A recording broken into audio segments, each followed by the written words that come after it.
সূর্যাস্তের পর ভুলেও এই কাজগুলি করবেন না, জীবনে নেমে আসবে আর্থিক সংকট।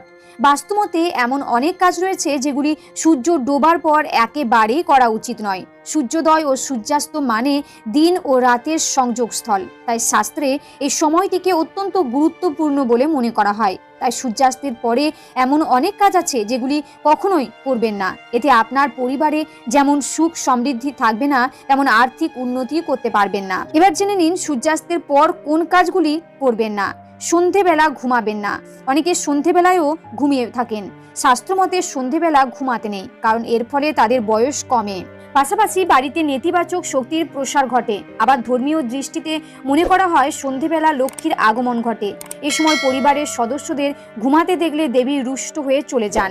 সূর্যাস্তের পর বাড়িতে ঝাঁট দিতে নেই। সূর্যাস্তের পর কখনো বাড়িতে বা উঠোনে ঝাঁট দিতে নেই, কারণ এটি আর্থিক অনটনকে স্বাগত